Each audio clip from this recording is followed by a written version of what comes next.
இந்த 118வது சங்கீதத்தில் காணக்கூடிய இந்த வெளியேறப்பெற்ற 3 சத்தியங்களை நான் உங்களுக்கு ஞாபகப்படுத்த விரும்புகின்றேன்.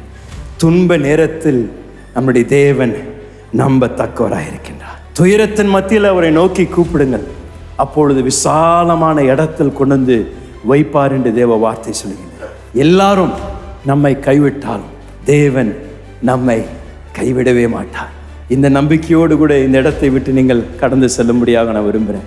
தேவன் நமக்கு விரோதமாக அல்ல, தேவன் நமக்காக இருக்கின்றார்.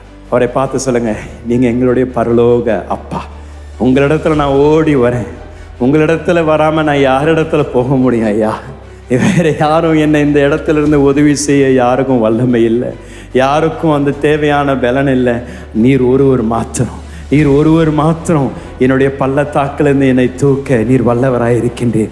நீர் ஒருவர் மாத்திரம் ஒரு வார்த்தை சொன்னால் போதும் ஐயா, என் வாழ்க்கை தலைகளாய் மாறும். ஆண்டவரே, நீர் ஒரு வார்த்தை சொன்னால் போதும், என் வாழ்க்கையில் இருக்கக்கூடிய சாபங்கள் முறிக்கப்படும். நீர் ஒரு வார்த்தை சொன்னால் போதும், என்னுடைய வாழ்க்கையில தேவனுடைய ஆசீர்வாதம் பரிபூர்ணமாய் தங்கி இருக்கும். ஆகையால் இந்த காலையில் என் கரங்களை உயர்த்தி எனக்கு ஒத்தாசை வரக்கூடிய பர்வதத்தை நோக்கி நான் கூப்பிடுகின்றேன். வானத்தையும் பூமியும் உண்டாக்கின என்னுடைய சர்வ வல்லவராகிய தேவனே, எனக்காக நீர் இறங்குங்க, எனக்காக விளக்காடுங்க, எனக்காக எழுந்திருங்க. இந்த காலையில தேவ பிள்ளைகள் இந்த காலையில தேவனுடைய அற்புதங்களை பார்ப்பார்களாக.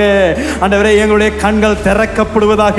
வெறும் இயற்கை மண்டலத்தில் மாத்திரம் பார்த்து நடக்காமல் ஆண்டவரே, ஆவிக்குரிய மண்டலத்தில் எங்களுக்காக நீர் இப்பொழுது என்னத்தை ஆயத்தம் பண்ணி கொண்டிருக்கின்றீரோ அதை பார்க்கும்படியாக ஒரு கிருபையை தாங்க.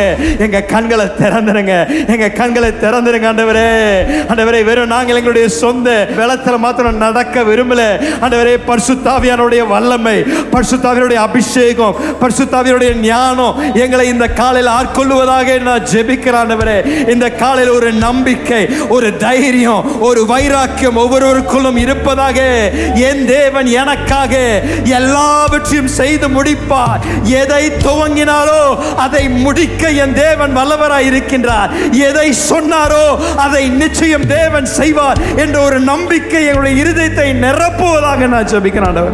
துக்கத்தின் மத்தியில, நெருக்கத்தின் மத்தியில, துயரத்தின் மத்தியில இந்த காலையில தேவ பிரசன்னத்திற்கு ஓடி வந்திருக்கின்ற உங்களுடைய பிள்ளைகள் இந்த காலையில ஆறுதலையும் நம்பிக்கையும் சமாதானத்தையும் தைரியத்தையும் பெற்றுக்கொள்வார்களாக. இந்த இடத்தை விட்டு போகும் பொழுது தலையை நிமிர்ந்து என் தேவன் எனக்காக எல்லாவற்றையும் செய்வதை என் கண்கள் காணும் என்ற ஒரு எதிர்பார்ப்போடு கூட நடந்து போவார்களாக. ஆண்டவரே,